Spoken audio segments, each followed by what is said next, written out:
Hello everybody, and welcome back once again to Let's Play Pillars of Eternity. Yes, we're back here in Defiance Bay because we have some odds and ends to tidy up before we move on. But before we even do that, we have a new party member. Yes, you can see it here. We have Palagina. I kept calling her Pelagina, I don't know why, it just seems to sound better, but Palagina is now in the party, replacing Nadog, who has been given a bit of gardening leave, if you will. But Nadog, being Nadog, he took his items with him. So all of the equipment that he is wearing, rings and boots and whatever else, he's taken them. He is refusing to hand them over to Palagina, and therefore she's had to scrimp and gather together what she could from the party stash. So what is she wearing then, first of all? Well, she's wearing her own breastplate. We do have the hand and key armour, but hers is actually slightly better than that, in terms of the fact that it gives her an additional 50% armour damage reduction on under 25% health, which is pretty nifty. The other armour's bonus was against charmed and confused, which is quite situational really. So yeah, sticking with her original armour. We also have given her the Spell Ward Amulet. Not marvellous, but it's the best of a bad bunch that we have left. As I said, Nadog's taken the items that he had, and he had the Intellect and Resolve Amulet, which would have been pretty useful for her, but well, he's not handing it over. So in terms of her weapons then, I'm just seeing something that I want to change here slightly. I don't know where it's gone. There it is. There it is. But no, we'll leave it. Forget what I'm doing. Just talk amongst yourselves here.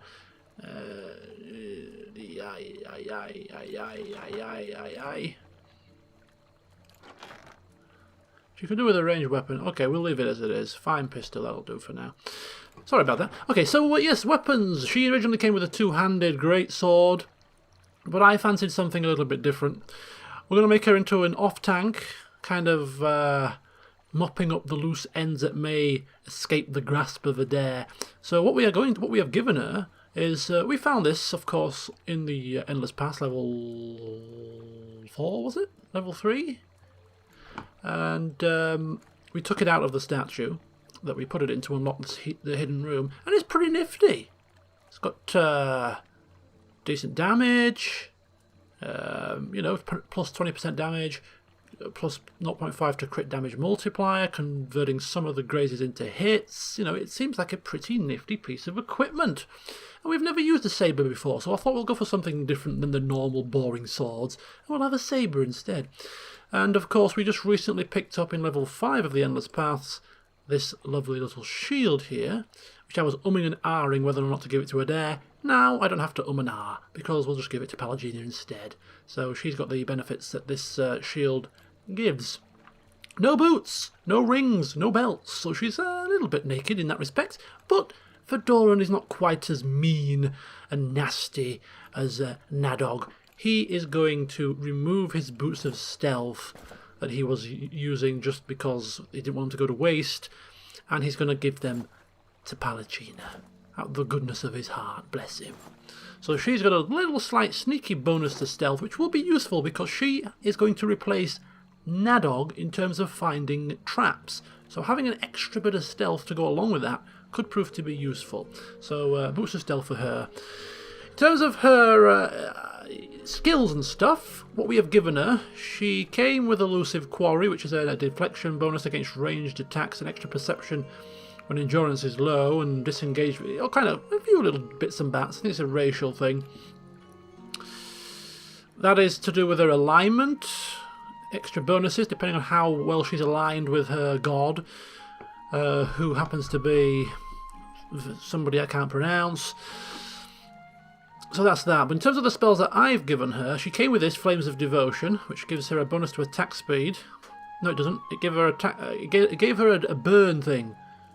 Caused her equipments to burst into flame adding burn damage to the next attacks. So what I've done is I have boosted that with this, which gives us extra damage. Oh no, it doesn't. I'm confused here. It gives allies, nearby allies, increased attack speed. So buffing the Flames of Devotion with extra attack speed for any allies that are around her. Wrath of the Five Sons. Okay, that's linked to something else. We've also given her a opportunity to suspend hostile effects on allies. The priest has something similar, so having two people that can do that in the party may prove to be beneficial. So that's useful. Second Wind is obviously a trait that everybody has. Sworn Enemy. This is something we've given her, and what this is it's a mark.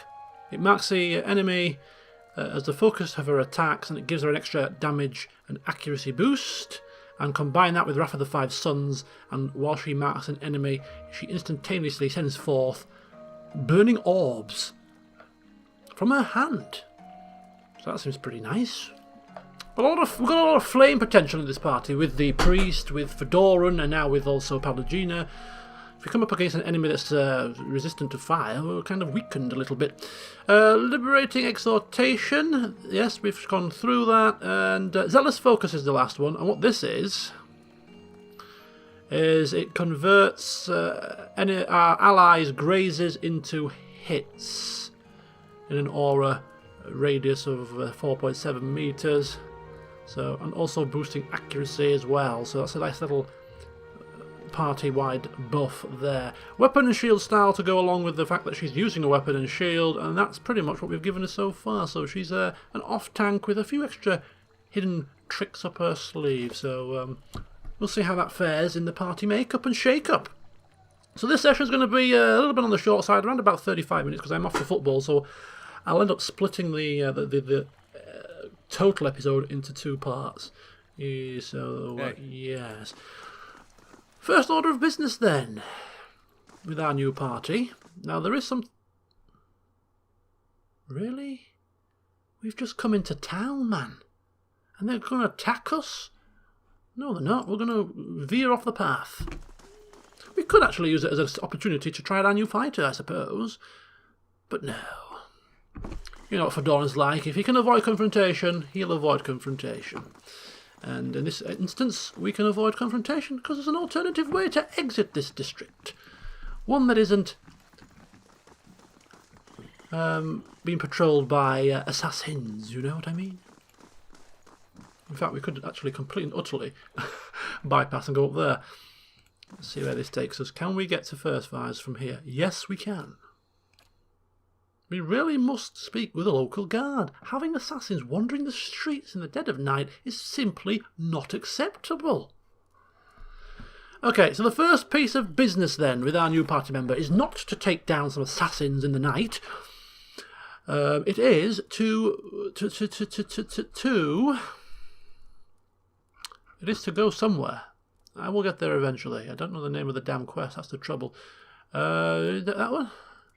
No. No. No. No. No. No. Is there any of these? Yes! The Child of the Five Sons, the very first one on the list. Why did I go from the bottom? Okay, so she believes there's serious threats to the Valiant Republics, and Fedoran, being from the Valiant Republics, thinks this is actually quite a serious situation. So we're going to go speak to a Ghosty at the Valiant Embassy. Hey. Straight away. To be quite honest with you, it's a surprise that it's taken this long for Fedoran to get round to it.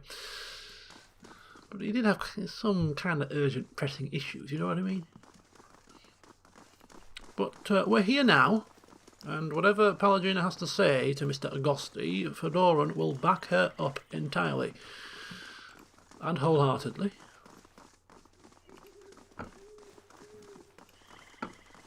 So making our way towards the Valiant Embassy, which I think is here, if my memory serves me well.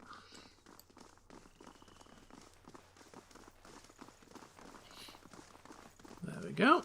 Let's pop inside.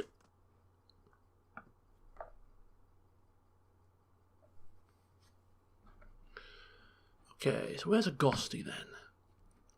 Fedoran is asking for the party to remain behind again. I think last time we came here, something similar happened. You know, Valians, well-dressed, Ready when you are. And eloquent and all that kind of good stuff. This ragtag band that we've got, a priest through the dirty robes wearing a stupid cap, somebody bringing a pet into the damn place, a great hulk of a man. I mean, Adair's kind of reasonable, but Good. Yeah, we'll just leave them behind for now. Guard the door in case somebody dares enter. Ambassador Agosti, I would speak with you on a matter of some urgency and great importance. Sighing as though remembering some heavy burden, Vicent crosses his arms before replying. Pallegina, if this is the same matter we previously discussed, I doubt I will be convinced any more easily. And, of course, Fedoran urging the ambassador to hear her out. The ambassador praises you for several moments and nods respectfully, obviously taking account of Fedoran's great attire, hat, lovely clothes, obviously a man of some importance.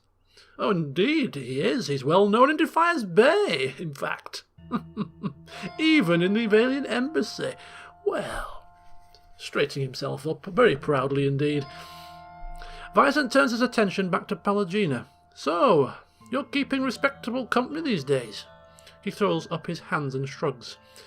Hardly a good reason to go stirring up trouble with animancers and who knows else. Ambassador, there are issues at stake here that go beyond rogue merchants and a port staying open. Animancy is under attack in Defiance Bay. Oh dear. Pallegina shakes her feathered fists to emphasize her point. We have to protect our interests here, but that also means knowing when to avoid unnecessary entanglements. The animancers and the locals have problems. They'll work them out. Or they won't.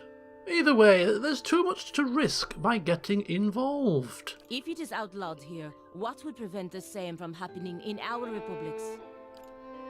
The ambassador's face vacillates between expressions of sympathy and frustration.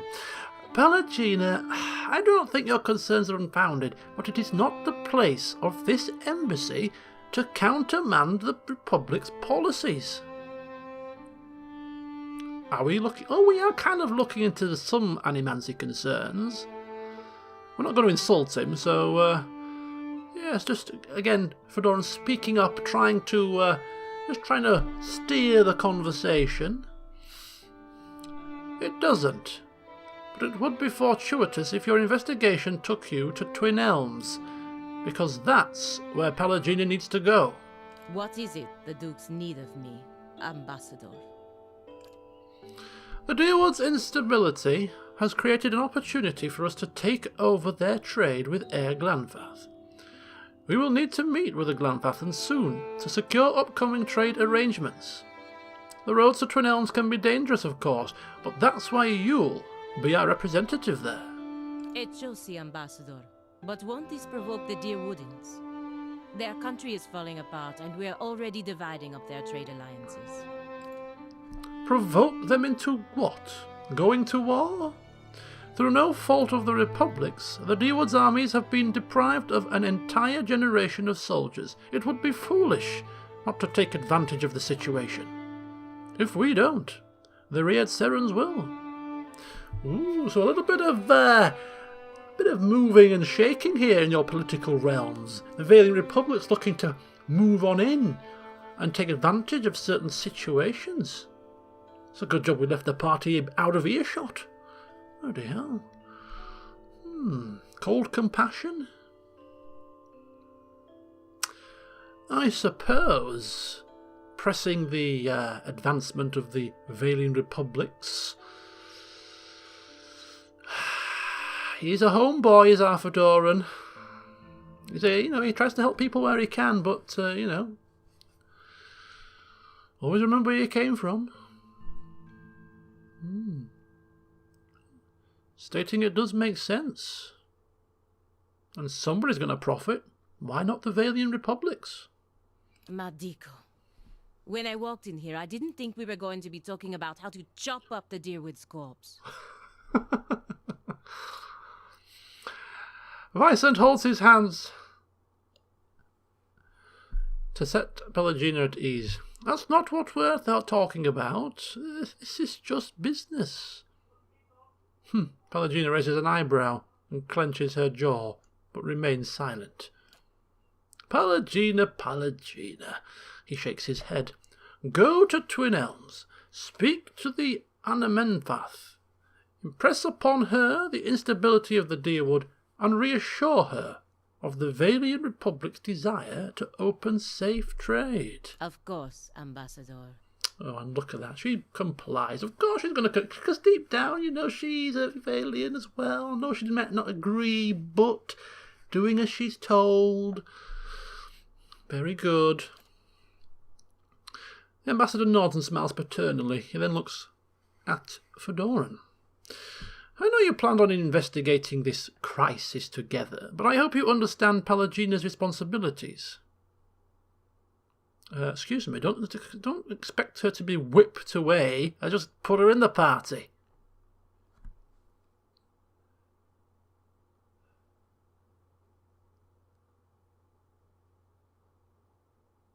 Yes, just kind of 50-50, just kind of nodding here. Yeah, whatever. Yes. I mean, of course, we're up for... I'm confused here, actually, is the crux of this matter. Are we saying that she's going to go off and do it on her own?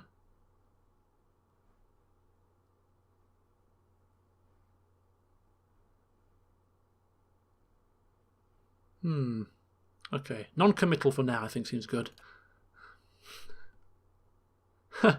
Trying to weigh up Fedoran's nonchalant, non-committal nod, but gives up. Very well. If you'll excuse me. Could have gone better. Could have gone worse. Yeah, I kind of agree. Not that you helped put up much of a fight. Well... Yes, it's not about making the ambassador angry, but it's about at least making a good impression. We know, like, Fedora likes to make good impressions on the higher-ups, and openly, arguing with him here would not have set a good impression at all. Enough wisdom for both of us. Now, I just need to find out how to get to Twin Elms before the ambassador loses his patience. She pauses in thought. Still, I fear that making this deal with the Glenfathans will further weaken the Deerwood and make trouble for the Republics in years to come.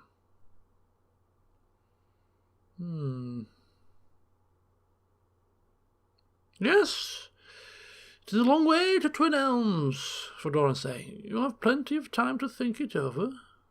Don't do anything rash, but ultimately do what you think is right. Verus. So help her broker a trade agreement in Twin Elms. Well, of course we will in good time, but we're not going to go rushing off. Okay, that's a very strange meeting. Not exactly what we were... Well, what were we anticipating? I don't even know. I'm ready. Hey. But, as Fedoran's was thinking from the start, if we're going to advance the Valian Republic's fortunes, as long as we can do it in such a way that we don't incriminate ourselves too badly with the locals, we'll certainly sort of steer the path of the ship, just slightly. Right, from here then, where do we want to go? We sold our wares, and we've also finished the construction of what we were building last time. We were building something or other. I've completely forgotten what we were... Merchant stalls, that's right. We were setting up the merchant stalls in the Great Hall. They were finished, and therefore we then started construction of the Warden's Lodge. I wonder if... I'm just kind of wondering whether... it says high-level bounties. I don't know what exactly high-level means, so... we decided to go for it now and see if any bounties are suitable in the near future. But after purchasing this and selling our wares, we ended up with 4,743 coin, which isn't as much as we were hoping to have in our coffers. We're not broke and bankrupt, but we're certainly not rolling around in coin. Okay, so Brackenbury. Why Brackenbury, you ask? Well, I'll tell you why, my friends. I'll tell you exactly why. First of all, we need to rest. What time is it? 3 a.m. Hey. Or whatever the time is here. Do you have AM and PMs? I don't know. Is it 26, 27-hour clock?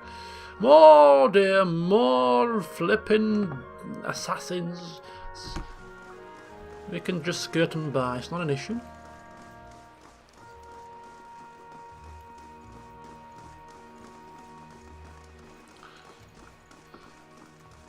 We are here in Brackenbury because this is where the Dominels reside. And we want to check them out. See what they're all about. We think they're all about underhanded tactics and murders and extortion and all that kind of stuff. But we just want to make sure. And if it is, if they are about that kind of stuff, then we'll just kind of politely forget they exist. Good day to you. Room, please. Noble stay, nothing less than the best for a Valian. Thank you. And onwards and upwards.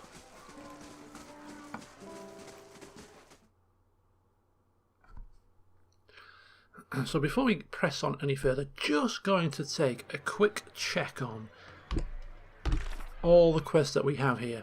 So we're going to speak with the Dominels and see what they have to say and see how far we advance with them, if at all. Then we're going to check out the Expedition Hall. But is there anything else that we need to do? Not that. Nope. No. Okay. I'm also going to go back to the Salty Mast. The Salty Mast? Yeah, the Salty Mast in the port place. So we're not going to do that yet. Nope. Nope, not doing that just yet either. Well, we can't do that, but Ondra's Gift, that's the one. We're going to Ondra's Gift as well to finish up something there. Don't know what these cliffs are just yet. Endless Pass, we're on the way. Endless Pass on the way. Trials of Durance, he's not spoken for a while. Good. And the Battlefield, wherever that may lie. Okay, Endless Pass, Mysterious Seals, Endless Pass, Sword. Apparently that room that I couldn't open contains the hilt of the sword, and despite the fact that we were sneaking with Nadog in the room next to the locked door, a lever should have appeared, but it didn't. Now, either his mechanic skill isn't high enough, or we weren't close enough to the wall where the switch was. But I do know that there is a switch in there. So when we go back down, we'll try not to forget to pick up the hilt of the sword. And a stolen scroll. No. Okay, so there's nothing else to do quest-wise here. Hey. So it's just a case of just visiting the Dominels and the Expedition Hall, and then we're done. We can head out to Deerford. I've decided to head out to Deerford before starting the White March. I know you can start the White March with the steward speaking to her. You don't have to necessarily go and do it, but I wanted to speak with her when I'm ready to go, so I'm just going to hold off for now. There's no rush now, is there? Okay, so this I believe is the Dominel's residence.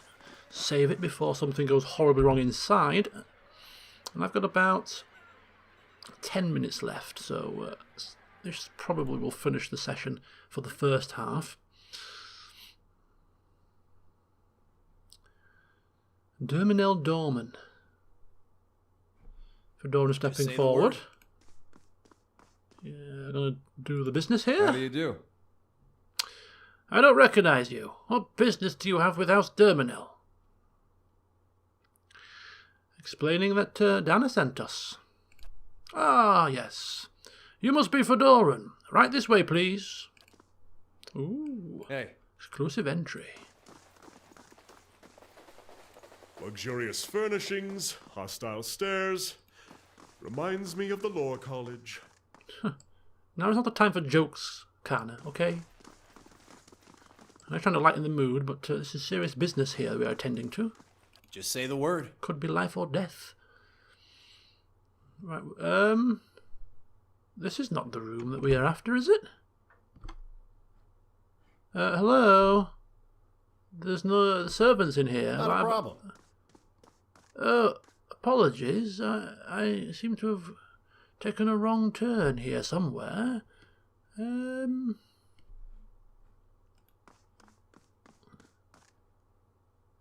Terminal servant, terminal guard. Am I missing a trick here? Okay, well maybe we're speaking with this guy here.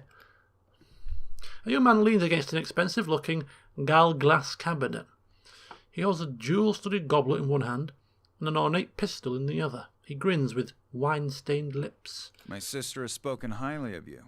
No small praise coming from her. We could use someone like you. Well, what is this place? It appears to be a rather lavish mansion. Let's not act stupid. Donna said you might have work for me. As it happens, I do have a matter that needs resolving. I recently learned of a rather lucrative opportunity. Unfortunately, I entrusted it to the wrong people. Let's hope you're the right sort, yes? One of my men planned a heist, and he passed the instructions to the thieves using my personal letterhead. His face freezes in a scowl, bearing my initials.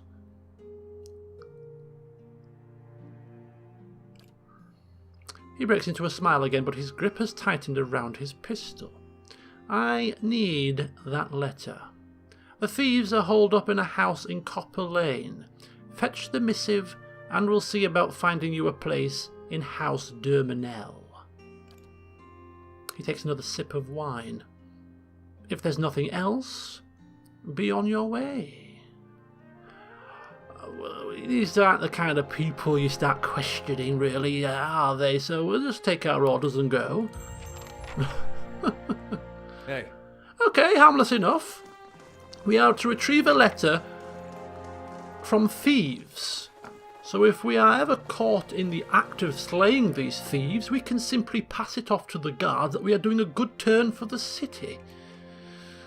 So we're happy to do this one for now. Copper Lane, he says. Thieves, he says. Not a problem.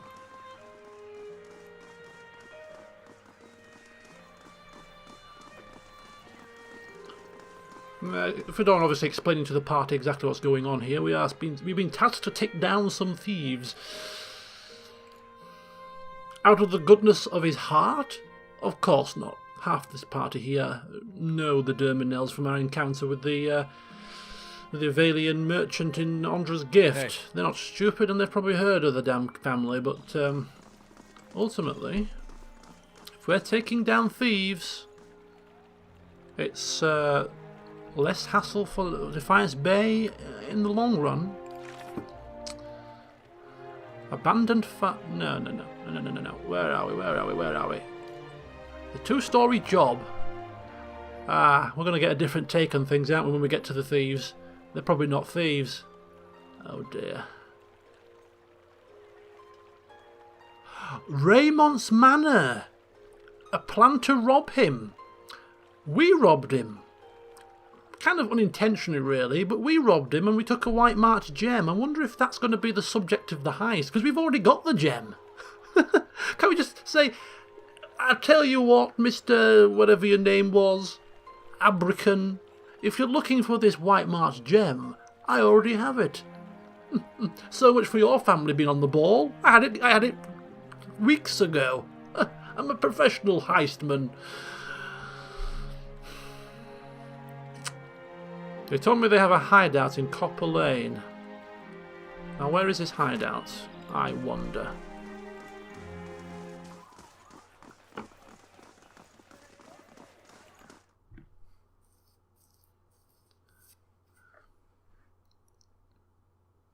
Aha, you thieves?